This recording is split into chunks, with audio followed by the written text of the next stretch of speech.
You may not realize this yet, but binge watching TV shows may be ruining your life.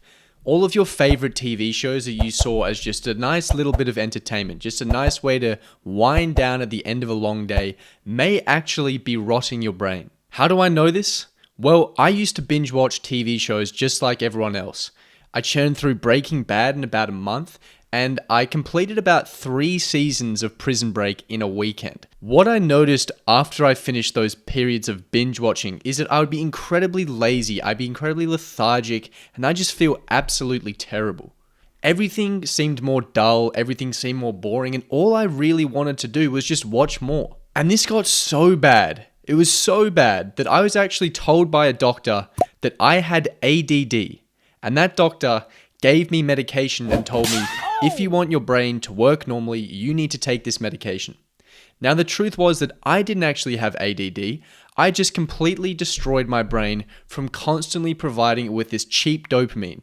And part of this cheap dopamine was binge watching TV shows. It's now been over 3 years since I've properly watched a TV series, and what I've noticed is real big improvements in my mood, in my focus, and in my energy levels, and overall it's significantly improved the quality of my life. And by the end of this video, you will know exactly what binge watching TV shows is doing for your brain and exactly what you can do about it. So we're going to cover 3 things inside of this video. The first thing is what binge watching TV shows is actually doing for your brain, how it is affecting your life, and what you can do about it. So let's start with exactly how binge watching TV series is affecting your brain. And there are really 3 ways that binge watching TV series are affecting your brain. And the first one is it's giving you lots and lots and lots of cheap dopamine. When you sit down to watch a TV show or to binge watch a TV series, what's happening is you're effectively sitting down and plugging into a dopamine drip. It's constantly feeding you little bits of dopamine over and over and over again. And that's why you want to keep watching, because essentially what dopamine does is it makes you feel good. It makes you feel a sense of enjoyment. So when you're sitting down and watching a TV series, you're releasing little bits of dopamine, and that's making you really enjoy it. Now, the dopamine comes from the actual enjoyment of something itself and also the anticipation of the enjoyment. So TV series really act on both parts of that. There's obviously a lot of colorful lights, there's a lot of entertaining stuff, there's a lot of action and flashing things going on. That obviously makes you enticed, it increases your dopamine. But the other thing is that anticipation.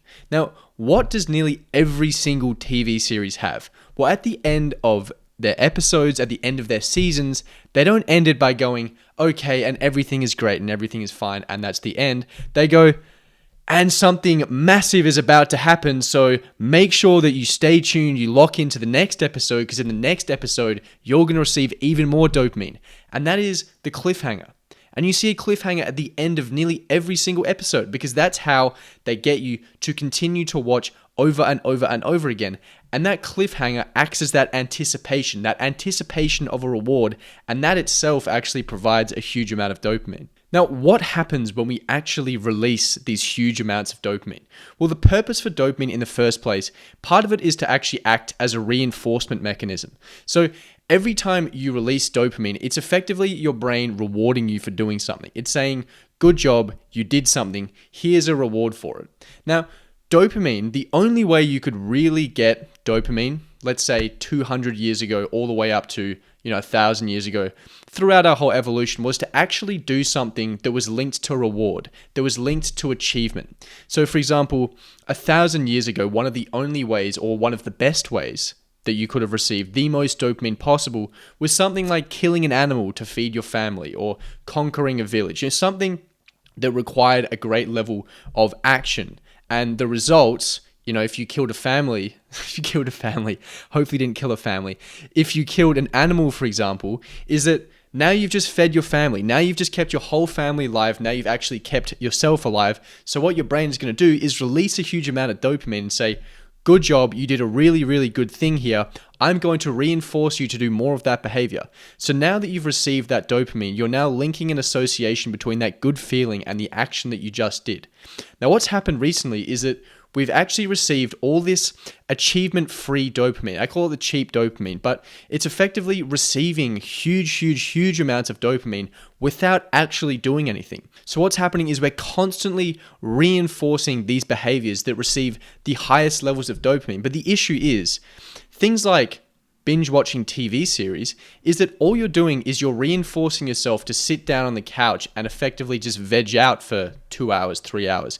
It's not actually moving you towards any of your goals, progressing you in any way in your life, but your brain's just not used to actually being able to receive dopamine without achievement. It doesn't know the difference. So it's giving you these huge levels of dopamine and it's constantly reinforcing you to do more of it. So for example, every time you receive a huge spike of dopamine, let's say you've just watched a episode of Game of Thrones and you've received a huge amount of dopamine, you've now strengthened the pathway between the action of watching Game of Thrones and the dopamine you've received, which is like the reward. So what's going to happen is that you're going to want to continue to watch more Game of Thrones because you associate watching Game of Thrones with that dopamine, with that good feeling. And over time, what's happening is you're just strengthening that neural pathway, that connection between the two, and you're constantly just reinforcing yourself to effectively do nothing. Now, the third way that it's actually going to affect your brain is that it's going to reduce your dopamine levels significantly. So what happens when we receive these huge spikes of dopamine over and over again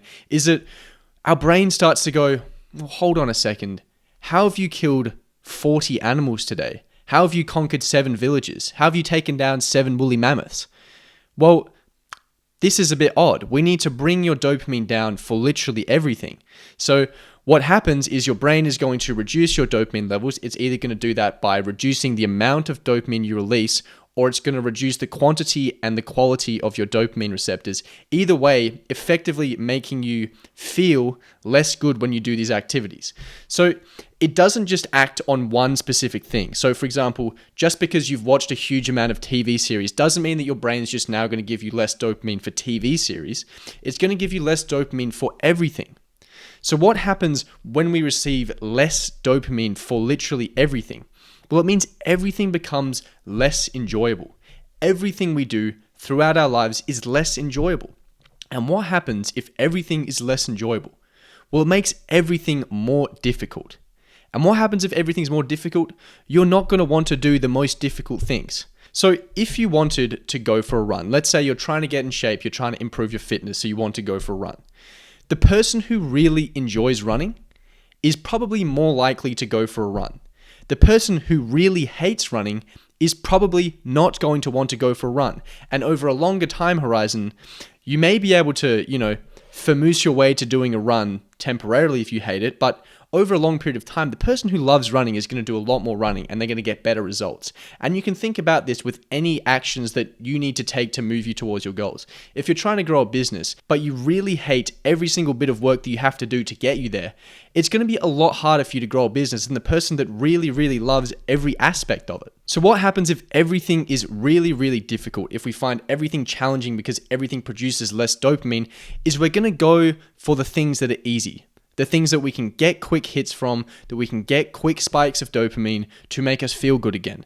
And that's not going to be things like going for a run. That's not going to be things like working on your business. That's going to be things like binge watching TV series. So all you've really done here is reinforce the pathway of wanting to watch more and more TV series and made everything in your life more difficult. So all that you really want to do is watch more TV series. And it's just this self-fulfilling cycle of just wanting to do less and less, making you more addicted to just binge watching shows. And it's overall just not a good place to be. Now, I think back to when I was about 16 years old. I remember it quite clearly. I believe it was a long weekend. I was in my second last year of school, and I discovered Prison Break, which I would say is one of my favorite TV series of all time, even though I don't watch TV shows anymore, but I really enjoyed it. I got a huge amount of dopamine from the first few episodes. So what happened when I received that huge spike of dopamine, when it just felt absolutely amazing, is I just wanted to keep watching more and more. And what happened is all I would want to do in the day is just watch more of that TV show. Watch more Prison Break. What's going to happen next? What's going to happen next? And there was just cliffhanger after cliffhanger. I wanted to watch more and more. It got to the end of that weekend and I'd watched 3 seasons. I'd watched 3 seasons of the show. That's about 26 hours. So I used nearly every single waking moment of that long weekend to just watch Breaking Bad.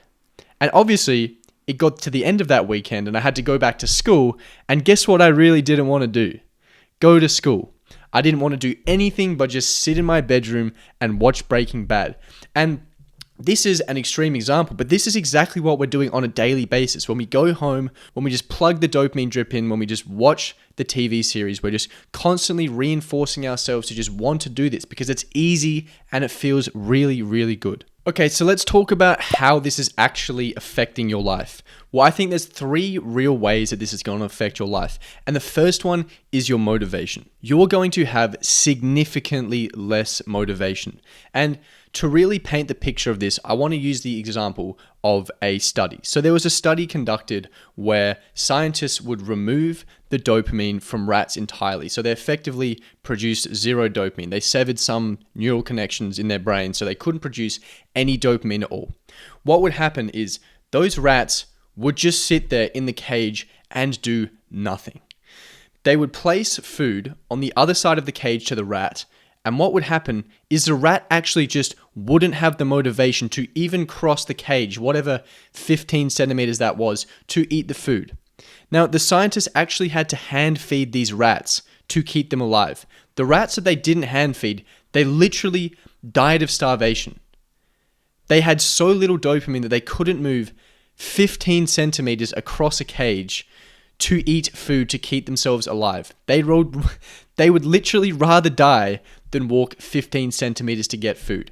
Now think about what we're doing if we're destroying our dopamine receptors to produce less and less and less dopamine, is we're almost becoming those rats. Now, obviously, it's probably not going to get to a point where you don't want to walk 15 centimeters to get food to stay alive, but think about what this could be doing to your productivity. If you really want to get in shape, if you really want to build your business, if you really want to just achieve any of your goals, if you're reducing your dopamine so much, and by implication, reducing your motivation significantly, it's going to be so much harder for you to achieve your goals. You're really fighting an uphill battle. And why would we want to fight that uphill battle? So that's the first part, is that you're going to have significantly less motivation. The second one is you're going to have so much less time. These TV shows in particular just take up such a huge amount of time. A lot of us watch TV shows because we think, I don't have 2 hours to watch a movie. I need something that I can watch for 20 minutes, for 40 minutes, so it's more easily digestible and I can just do it and then go to bed.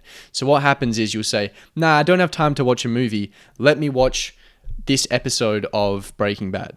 And then it gets to the end of that episode and there's a crazy cliffhanger and you really enjoyed it. So what's going to happen is you're just going to want to watch another episode.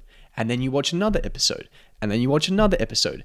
And then it's 3 hours. And it's like, I could have watched a movie and then some. So you actually end up spending more time on this stuff. And it really, really adds up. I mean, if you watched a TV show for even 2 hours a night, when you get home from work and you just want to unwind and you want to watch a TV show, you've now effectively spent 2 hours of your day, which is 14 hours a week. And that's 50 odd hours a month of literally just sitting down, receiving that achievement-free dopamine, reducing your overall dopamine levels, making it more difficult for you to do work, and making it more difficult for you to be motivated. So you're spending just a crazy amount of time. And the thing about these TV series is that a lot of them will just go forever.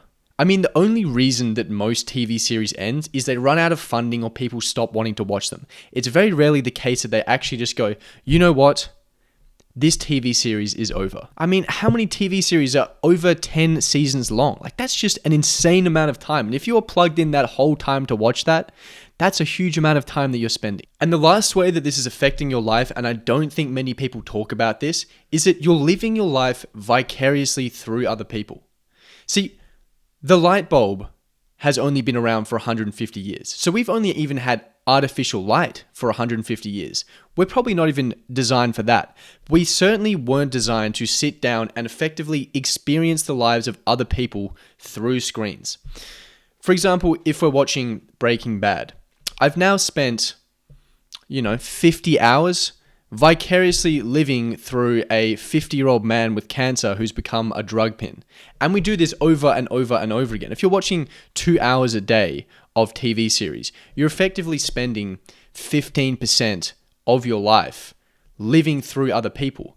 And for the most time, or nearly the entire time, you're producing more dopamine. So you actually want to live these lives more than you want to live your own. And why would we try to live our lives through other people and experience the ups and downs of other people's lives when we could just experience our own life, when we could just experience the ups and downs that our own life has, progress ourselves rather than watch other people progress? A lot of us want to be the main characters in our own stories, but we live a life on the sideline. We're viewing other people's success. We're viewing what other people are doing. The same thing happens when we're on social media. We're living through other people's lives, and I don't think it's a good way to live. I think we want to live through our own lives, not other people's. Now, on the topic of spending a huge amount of time, I remember speaking to a friend and he really recommended that I watch Game of Thrones. I'd only seen maybe a season. It was okay. I didn't love it. And he was really, really raving about it. And he was like, I've watched it twice. And I thought, oh, so you've seen the same episode twice. Okay, that's weird. Why would you do that? And he's like, no, I watched the series twice. I watched all 9 seasons of Game of Thrones twice. I'm thinking, well, hold on. They're like an hour episode each. There's probably quite a few episodes per season. That's a crazy amount of time. And it was. It's 140 hours of TV you're watching. Effectively spending 140 hours thinking about dragons and mythical creatures. That's probably about 2 weeks of waking life that you've just spent devoted to living a fantasy life where you're thinking about dragons and fairies and crazy stuff. I mean, realistically, that's probably not going to be the best way to live your life, because that's also 2 weeks that you've just spent destroying your brain, destroying your dopamine receptors, making it more difficult for you to do work and giving you less motivation. So I would definitely say probably not a good idea to watch Game of Thrones through twice. So what can we do about all of this? This is clearly something that's going to be an issue and it's only going to get worse and worse. So what can we do? Well, the first thing that you really should be doing is limiting your usage. At the very, very least, you should be limiting your usage. So probably not something you should be doing every day.